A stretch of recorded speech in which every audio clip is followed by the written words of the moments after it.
نحمدہ ونسلم علی رسولہ الکریم اما بعد فاعوذ باللہ من الشیطان الرجیم بسم اللہ الرحمن الرحیم۔ کل ہم نے ایک موضوع جو ہے وہ ایسے ہی قابل وضاحت تھا تو چھوڑ دیا ٹائم کی کمی کی وجہ سے، تو آج جو ہے وہ انشاءاللہ ہم اس کو دیکھتے ہیں کہ تعلیم قرآن پر اجرت لینا جائز ہے یا نہیں۔ فقہائے امت کا اس میں اختلاف ہے۔ امام مالک، امام شافعی، امام احمد بن حنبل اس کو جائز قرار دیتے ہیں، اور امام ابو حنیفہ اور دوسرے علماء کرام جو ہے وہ اس سے منع فرماتے ہیں، کیونکہ رسول اللہ صلی اللہ علیہ وآلہ وسلم نے قرآن کو کسب معاش کا ذریعہ بنانے سے منع فرمایا ہے۔ لیکن متاخرین حنفیہ، بعد میں آنے والے جتنے بھی حنفی علماء کرام ہیں، انہوں نے مشاہدہ کیا کہ قرآن مجید کے جو معلمین ہیں انہیں بیت المال سے جو ہے وہ پیسے ملتے تھے۔ اب ہر جگہ اسلامی نظام میں فطور کے سبب ان معلمین کو جو ہے وہ صحیح طرح سے تنخواہ نہیں ملتی تھی، تو یہ اگر اپنے معاشی معاملات کو پورا کرنے کے لیے کسی محنت مزدوری یا تجارت میں لگ جائیں تو پھر مدارس کا کیا ہوگا؟ مساجد میں جو ہے وہ کیسے سلسلہ چلے گا؟ جو حفظ القرآن کی کلاسز ہوتی ہیں، جو تفاسیر کی جو جماعت ہوتی ہے، تو جو قاری حضرات ہیں، جو اساتذہ کرام ہیں، وہ اگر کہیں پر کام کرنے لگ جائیں تو پھر دینی کام جو ہے اس کو روکنا پڑے گا، اس کا سلسلہ جو ہے تسلسل جو ہے وہ جاری نہیں رہے گا۔ جیسے مدارس ہیں تو لوگ جو ہیں وہ حفظ القرآن کی کوئی کلاس لیتا ہے، کوئی تفسیر پڑھاتا ہے، کوئی حدیث پڑھاتا ہے، تو سب ہیں تو قرآن سے ہی ریلیٹڈ۔ تو اگر ایسا ہو جائے تو پھر وہ بیچارے تو بھوکوں مر جائیں، ان کی فیملیز جو ہیں وہ کیا کریں، خاندان کیسے پالیں، بچوں کا کیا کریں؟ تو اس کے لیے پھر جو ہے وہ قرآن مجید پر تنخواہ لینے کو ضرورت کی وجہ سے اس کو جائز قرار دیا کہ تعلیم قرآن پر اجرت اور تنخواہ لینا جو ہے وہ جائز ہے۔ وہ بیسیکلی یہ ہوگا کہ ہم اپنا وقت جو اس پر صرف کرتے ہیں تو ہم اپنے وقت کی اجرت لیتے ہیں، ہم جو ٹائم اس پر سپینڈ کر رہے ہیں ہم اس ٹائم کا جو ہے وہ معاوضہ لیتے ہیں، ہم قرآن مجید پڑھانے کا ہدیہ نہیں لیتے۔ تو اسی طرح سے فقہ اور قرآن، حدیث، تفسیر سب پر پڑھانے پر جو ہے وہ انہوں نے اجازت دے دی ہے، اجماع امت ہے کہ اب اس پر پیسے لینا جائز ہے۔ ان لوگوں کے لیے جو اس کو کسب معاش کوئی اور ان کا ذریعہ نہیں ہے، تو اس کے لیے وہ قرآن مجید پڑھانے کے لیے، تفسیر پڑھانے کے لیے، حدیث فقہ پڑھانے کے لیے اس کی اجرت جو ہے وہ لے سکتے ہیں۔ لیکن دوسرا اس میں مسئلہ ہے کہ ایصال ثواب کے لیے قرآن مجید پر اجرت لینا بے اتفاق ائمہ کرام جائز نہیں ہے۔ جیسے علامہ شافعی نے جو ہے وہ بڑے قوی دلائل کے ساتھ یہ بات واضح کی ہے کہ تعلیم قرآن پر اجرت لینے کو بعض متاخرین فقہا نے جائز قرار دیا ہے، لیکن مردوں کو ایصال ثواب کرنے کے لیے آپ نے کوئی وظیفہ پڑھانا ہے، اپنے گھر میں میلاد کروانا ہے، آپ نے کوئی ایسا اجتماع جہاں پر آپ جاتے ہیں اور قرآن کی درس و تدریس کرتے ہیں، تو وہاں پر جا کر جو آپ لوگوں کو تعلیم دیتے ہیں اس پر جو ہے وہ پیسے لینا جائز نہیں ہے، اس کو حرام قرار دیا ہے۔ اور ایصال ثواب قبروں پر لوگ جو ہیں وہ حفاظ کرام کو لے جاتے ہیں اور پھر ان کو اجرت دینا جو ہے وہ اللہ پاک نے اس کو بدعت قرار دیا، اللہ پاک نے اس کو حرام قرار دیا ہے، اور قرآن پاک پر ایصال ثواب کے لیے اسپیشل جو ہے وہ آپ اس پر اجرت جو ہے وہ نہیں لے سکتے۔ جیسے آج کل محافل میں بھی جو ہے وہ لوگ پیسے دے کر قرآن پڑھواتے ہیں، خدا را ایسے نہ کیا کریں۔ سب سے پہلی بات تو یہ ہے کہ آپ اپنے جو عزیز ہیں ان کو ایصال ثواب کرنا ہے تو جتنی محبت سے آپ خود پڑھیں گے، جتنی آپ کے دل میں لگن ہوگی، اور جتنی احترام اور عقیدت سے آپ قرآن مجید اپنے والدین کو، اپنے عزیز و اقارب کو ہدیہ کریں گے، دوسرے ویسے نہیں کریں گے۔ تو تھوڑا پڑھ لیں، خود پڑھیں. اور میں یہ نہیں خدا نخواستہ کہہ رہی ہے کہ آپ اصالہ ثواب نہ کروائیں، ضرور کروائیں، میں اس سے منع نہیں کر رہی، لیکن میں یہ کہہ رہی ہوں کہ ظاہر ہے کوئی بے سبب تو آپ کو قرآن پڑھ کر نہیں دے گا، پھر اس کو کوئی لالچ ہوگا. کس کے پاس اتنی فرصت ہے کہ بھئی آپ کے مردوں کو جو ہے وہ قرآن جو ہے وہ بخشے؟ ایسا نہیں ہے. کوئی بھی اتنے بے غرض لوگ آج کل کے زمانے میں نہیں رہے. تو بہتر یہی ہے تھوڑا پڑھ لیں، محبت سے پڑھ لیں، اللہ اس کو بھی زیادہ کر کے اپنی بارگاہ میں قبول و منظور فرمائیں گے. تو یہ کام جو ہے گھروں میں بچوں کو جو ہے وہ بلا کر پھر ان کو اجرت دینا، وہ بیچارے ان کا فیوچر جو ہے وہ بھی خراب ہوتا ہے، اور ان کے اندر جو عزت نفس ہے وہ بھی مجروح ہوتی ہے. اس لیے یہ چیز جو ہے اس کو میں یہ تو نہیں کہہ رہی، کوئی فتویٰ نہیں دے رہی خدا نخواستہ، لیکن یہ ہے کہ اس بات سے، اس چیز سے جو ہے وہ ہمیں پرہیز کرنا چاہیے. اسپیشل جو ہے وہ بچوں کو گھر بلا کر انہیں پیسے دے کر قرآن پاک پڑھوانے سے جو ہے وہ ائمہ کرام نے اور فقہاء کرام نے اس سے منع فرمایا ہے. دوسری چیز یہ ہے، اللہ پاک فرماتے ہیں وَلَا تَلْبِسُوا الْحَقَّ بِالْبَاطِلِ، اور مت چھپاؤ حق کو باطل کے ساتھ. یعنی کہ جو بات سچی ہے وہ صحیح بیان کرو. یہ نہیں ہے کہ آپ گڑبڑ کر کے، جیسے ایک طلاق کا معاملہ ہے. رسول اللہ صلی اللہ علیہ وآلہ وسلم کے زمانے میں جو ہے وہ ایسا ایک واقعہ پیش آیا کہ ایک صحابی نے اپنی بیوی کو ایک ہی وقت میں 3 طلاقیں دے دی، اور اس کے بعد معاملہ بہت گمبھیر صورت اختیار کر گیا. تو رسول اللہ صلی اللہ علیہ وآلہ وسلم نے صرف ان کے لیے، یہ نبی پاک صلی اللہ علیہ وسلم کا تخصص تھا کہ صرف ان کے لیے کہا کہ آپ اس کو 1 طلاق جو ہے وہ کنسیڈر کر کے تو اس کو رجوع کر لیں. اب امام ابو حنیفہ نے اس بات سے منع فرمایا، اور ان کے جتنے بھی بعد میں آنے والے پیشوا ہیں، ان کے بعد میں لوگ جو بھی آئے، انہوں نے ایک وقت میں اگر کوئی شخص اپنی زوجہ کو 3 طلاقیں دیتا ہے تو وہ 3 ہی کنسیڈر ہوں گی.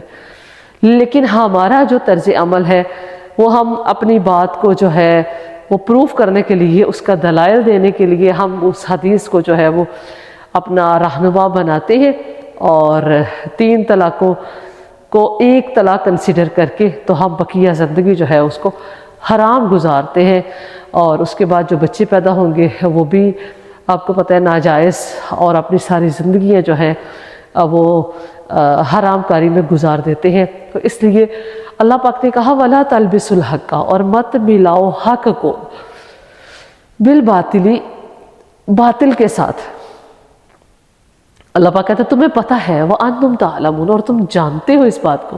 ایسا نہیں ہے کہ تمہیں سچ بات جو ہے وہ علم نہیں ہے. آپ یقین کریں کہ جب ہم کوئی غلط کام کرنے لگتے ہیں تو ہمارے اندر سے ایک ضمیر جو ہے وہ ہمیں بتاتا ہے کہ یہ بات غلط ہے. ہمارا ضمیر جو ہے وہ ہمیں جھنجھوڑتا ہے. ہم جھوٹ بولنے لگتے ہیں وہ ہمیں ٹوکتا ہے، ہم کوئی غلط کام کرنے لگتے ہیں وہ ہمیں ٹوکتا ہے، وہ ہمیں سمجھاتا ہے، منع کرتا ہے، چیختا ہے، چلاتا ہے، لیکن ہم پھر بھی کیے جاتے ہیں. تو ایسا نہیں ہے کہ ہمیں اس کا اشارہ نہیں ملتا، ہمیں اللہ پاک بار بار بتاتے ہیں. ضمیر کی شکل میں اللہ پاک نے ایک محافظ ہمارے اوپر تعینات کیا ہوا ہے جو ہمیں بتاتا ہے کہ سچ بات یہ ہے، غلط بات یہ ہے. لیکن اگر اتنے سمجھانے کے باوجود بھی ہم ڈٹ جائیں اس پر، تو پھر اللہ پاک کہتے ہیں کہ بھئی اس کا کیا ہو سکتا ہے، اللہ ہی ہے ہمیں جو ہدایت دے. تو رب کریم نے کہا کہ کسی خوف یا طمع کی وجہ سے، لالچ کی وجہ سے حق بات کو چھپانا جو ہے وہ حرام ہے. اس میں زیادہ تفصیل کی تو ضرورت ہی نہیں ہے کہ بھئی اللہ پاک نے کہا وَلَا تَلْبِسُوا الْحَقَّ، اور مت ملاؤ حق کو بالباطل، جھوٹ کے ساتھ، غلط کام کے ساتھ. یہاں پر ایک واقعہ جو ہے وہ میں آپ کی خدمت میں پیش کرتی ہوں کہ کیسے کیسے اللہ پاک نے رسول اللہ صلی اللہ علیہ وسلم کو صحابہ عطا فرمائے تھے. ان جیسے تو دنیا میں انسان ہی آنا ناپید ہو گئے ہیں. تو کہتے ہیں کہ حضرت ابو حازم تابعی جو ہیں وہ سلیمان ابن عبد الملک کے دربار میں کہتے ہیں کہ ایک مرتبہ سلیمان بن عبد الملک مدینہ طیبہ پہنچے اور چند روز قیام کیا تو لوگوں سے پوچھا کہ مدینہ طیبہ میں اب کوئی آدمی ایسا موجود ہے جس نے کسی صحابی کی صحبت پائی ہو؟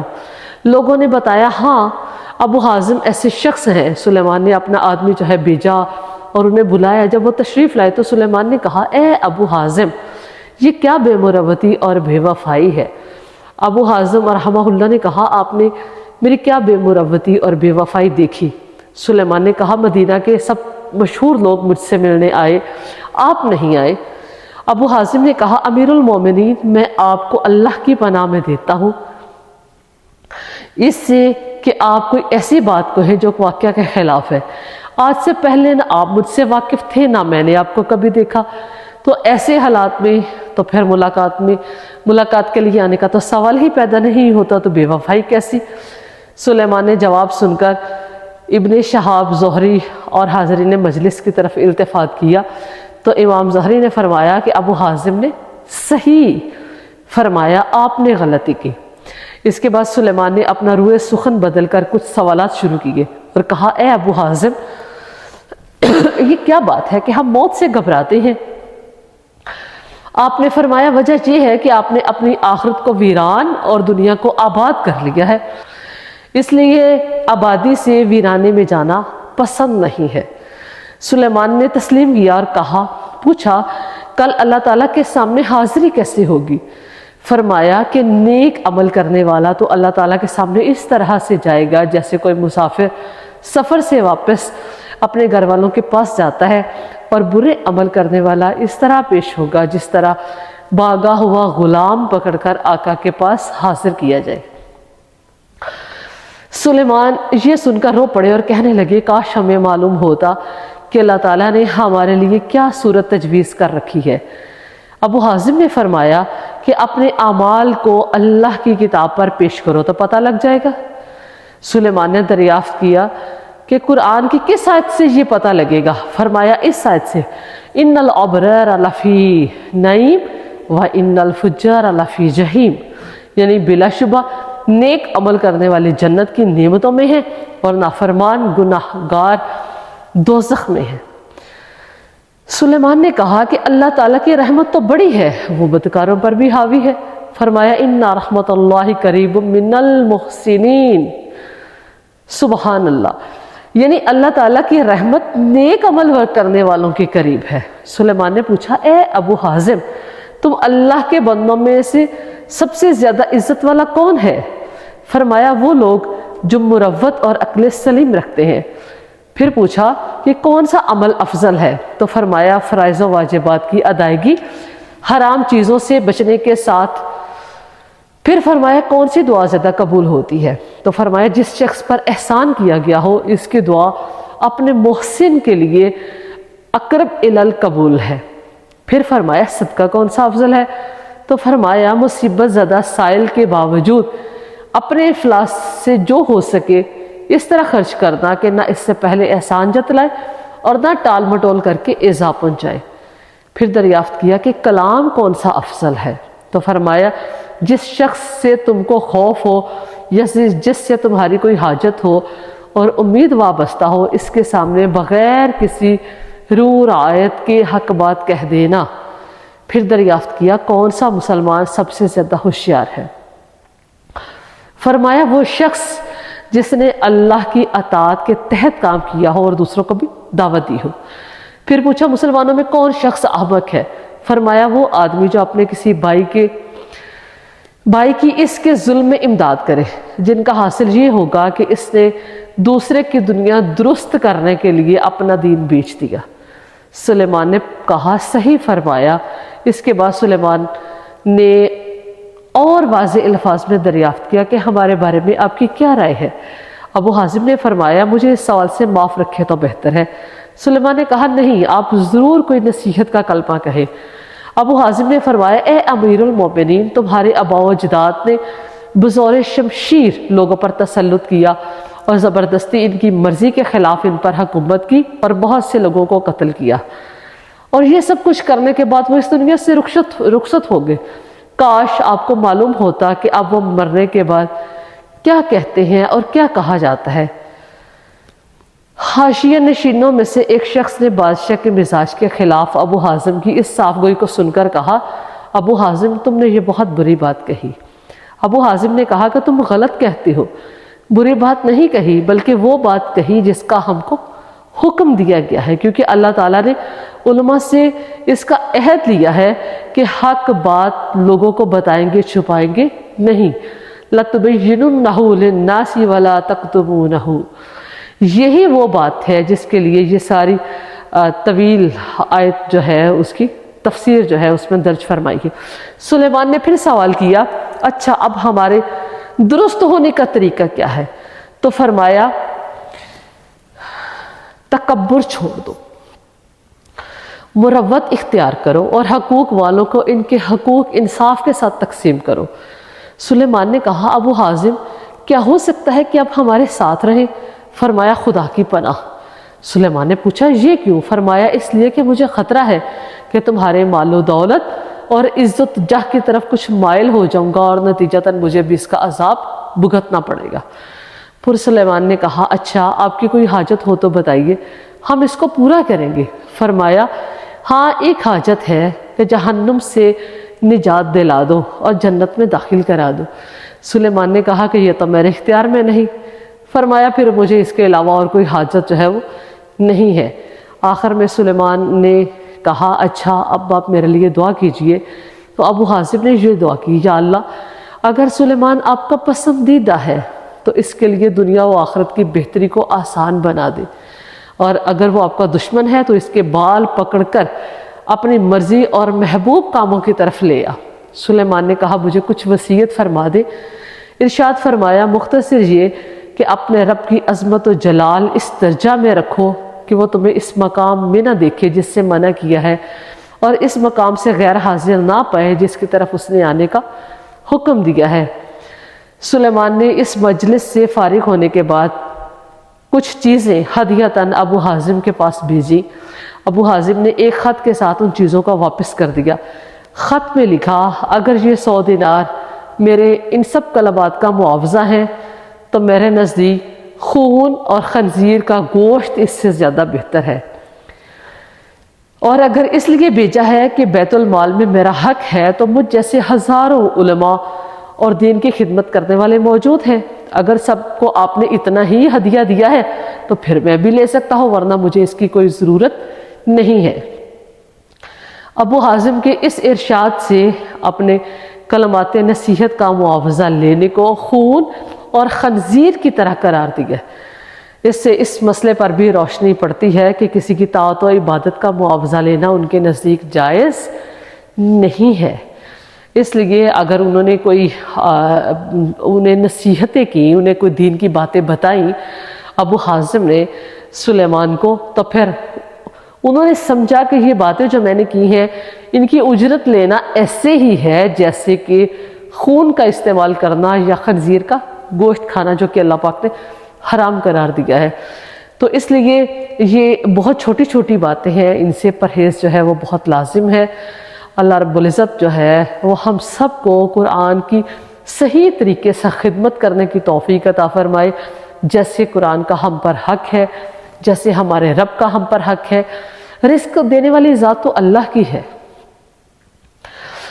اگر آپ اللہ کی رضا کے لیے یہ سب کچھ کریں گے تو اللہ ایسے خزانوں سے آپ کو عطا کرے گا کہ جس کے لیے ہماری سوچ بھی نہیں پہنچتی۔ اس لیے اپنی سوچ کو محدود نہ کریں، کم قیمت پر اللہ کی آیتوں کو مت بیچیں، اور اللہ رب العزت ہم سب کو جو ہے وہ قرآن کو خالصتاً اللہ رب العزت کی ذات کے لیے پڑھنے کی، پڑھانے کی توفیق عطا فرمائے۔ وما علینا الا البلاغ۔